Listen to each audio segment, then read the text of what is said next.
Why has Halo struggled so much to maintain its relevancy within the gaming industry as a whole? And I think it might just be because it doesn't do the exact thing that Call of Duty players hate the most. And former Halo pro Ninja goes into talking about this, and I think he's onto something here. Halo was amazing. Halo 1, Halo 2, Halo 3, even Halo Reach. All incredible, phenomenal games.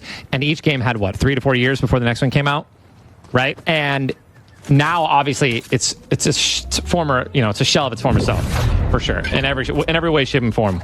I don't think the reason it's a shell of its former self is because of the 3-year delay between each new game, right? I truly just think that 343 Industries just continue to go down the wrong path and just make the game what it isn't, right? And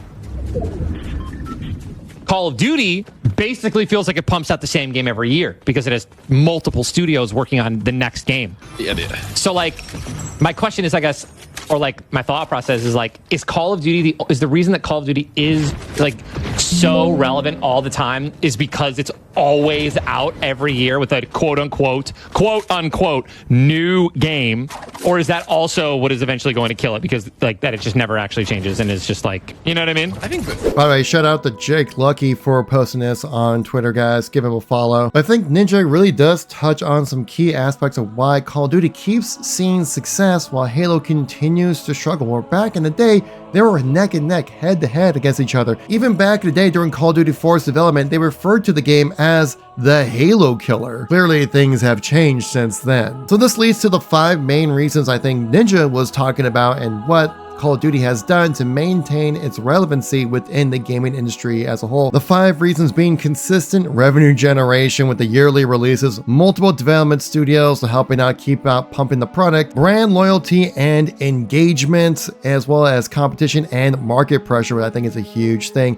and tie-ins with other products and media out there. I mean, also building out one of the most popular Battle Royale live service games currently on the market right now certainly helps. And when it comes to Halo, we've seen Microsoft and 343 now Halo Studios tried to replicate these 5 major pillars, but either they kind of fall short or don't fully develop things properly, or things are just flat out wrong. I mean, we all know about the constant revenue stuff when it came to saying 343 Industries says that Halo Infinite was going to be the start of the next 10 years of Halo, and well, that didn't exactly happen. We saw Halo attempt the live service model for that consistent revenue, and I do feel like Halo Infinite would have been the right kind of game to go live service. I think Halo has a format that works really well. We've seen it have success in the industry in other locations, but the problem was that it's such a drastic change from the expected experience from Halo. And I think it was very jarring for a lot of people. And also just the offering at launch for Halo Infinite just wasn't up to par of what Halo fans expect out of the franchise. And being able to generate high levels of revenue definitely lends itself to getting more resources to build the game how they want. And Call of Duty continues to make a lot of money. Right here, showcase from Charlie Intel saying Activision disclosed the cost to develop and the sales of each Call of Duty game, where it says Black Ops 3 costs $450 million to make and sold 43 million copies. Modern Warfare 2018, $640 million to make with 41 million copies. Black Ops Cold War cost $700 million to make and sold over 30 million copies. So at the lowest estimates, we're talking around at least $2 billion in revenue made from each Call of Duty game. That's a good chunk of change. And we're not even talking about the insane amount of microtransactions that they make. This is strictly just game copies sold. Now the next 3 pillars I'm going to kind of combine together because they all kind of blend together all into one here, kind of talked about earlier, but saying multiple development studios, brand loyalty and engagement, and competition and market pressure are all kind of built together into one gigantic thing that causes Call of Duty to have so much success for releasing essentially the same game every year, where Halo doesn't really seem to get that same level of support. We all know the major studios that work on Call of Duty, right? We're always talking about Infinity Ward, Treyarch, and Sledgehammer, the big 3, but no one really gives proper credit to the other studios that help support this game that come out every single year. As we're talking in Raven Studios, they mainly run the Warzone side of things to support that. You got Beanox, which also works on it, High Moon Studios, and Toys for Bob as well. And we're just talking about the surface level and what the major studios that work on this as well. So you get a lot of external hands working out there, working every single year on Call of Duty. It helps maintain the constant flow of content to the point that even the Call of Duty community are actually upset with how much content they receive for this game. A lot of people in the COD community feel that this yearly release cycle that they have for Call of Duty is actually more detrimental than positive to the franchise as a whole. Because usually what happens with the release of every new COD game, they have to change things to justify the existence of a new game, right? Just minorly, but like just enough change to where people go like, okay, this feels like a new game, right? But then the problem is that with these new changes come with different balance things and stuff like that, to the point where almost every time a new Call of Duty game releases that they need to patch it up for a good 6 months before it's in a really good state.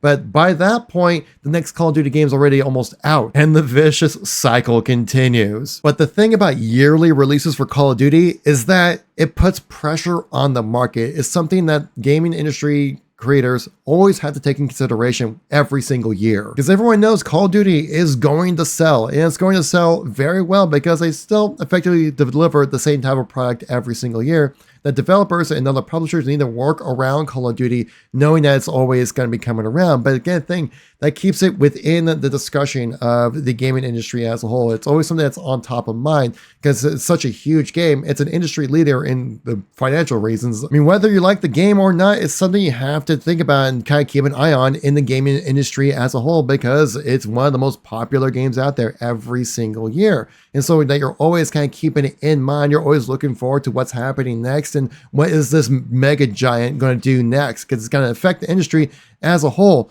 where we don't really get that like at all, especially now with Halo. Where with Halo recently, the last two main games were released in 2015 and 2021.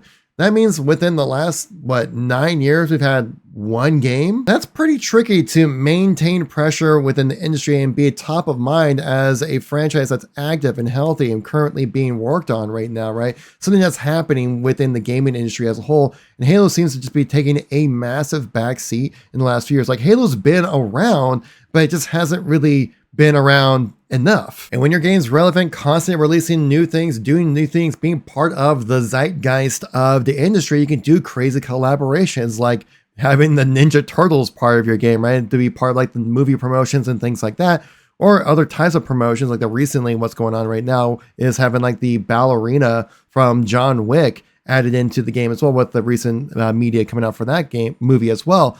And that's just kind of helps tie in. You can feel like you're part of something being like relevant within like the entertainment industry as a whole. But with Halo and Microsoft, even when given the perfect opportunity to do any form of crossover, any type of engagement with Halo, Microsoft said no. I'm sure we all remember this a few years ago when Master Chief and Doomslayer crossover episode was pitched for Secret Level on the Amazon Prime streaming service, and Microsoft just said no.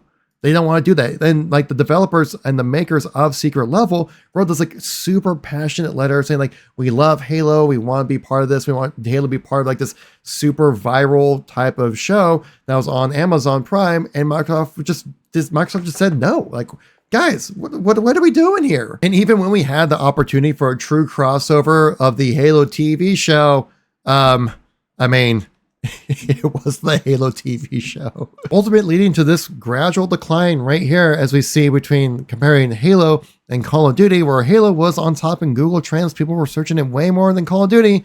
And then Call of Duty just slowly took over. And the last time we had any kind of interest with Halo was Halo Infinite. But you see these spikes every single year with Call of Duty. I was able to maintain that base level of interest, where Halo going AFK for a few years, it's been really detrimental to the franchise. So was Ninja right about this, saying about why Call of Duty is still so popular where Halo has kind of fallen off? I mean, for probably more for worse, kind of right. Now I'm a diehard Halo fan. I've built this channel off of Halo, and I'll reach out to other types of media as well. But like, Halo's always going to be part of me. It's going to be part of this channel, and something I'm always going to keep a very close eye on. What we're looking for right now is possibly a 2026 release for a Combat Evolved remake. Hopefully that nostalgia will kind of reboot the franchise again in some kind of way. I just hope that we find something that just like keeps the interest, and something that like Halo Studios can just push forward with as like the vision of Halo, and just stick with it and go, this is what we want to do with the franchise, and pay homage to the legacy while also pushing the franchise in a whole new direction. If you made it this far in the video, hope I earned your like, maybe even a subscribe. If you want to know who the real ones are that made it to the end of the video, guys, let's leave a little blue heart in the comments right there to see who made it to the end of this video, guys. Thank you all so much for watching. Greatly appreciate it. Miss any Halo videos or Call of Duty videos from me recently, check them out right here. I'll catch you on the next one. Peace out.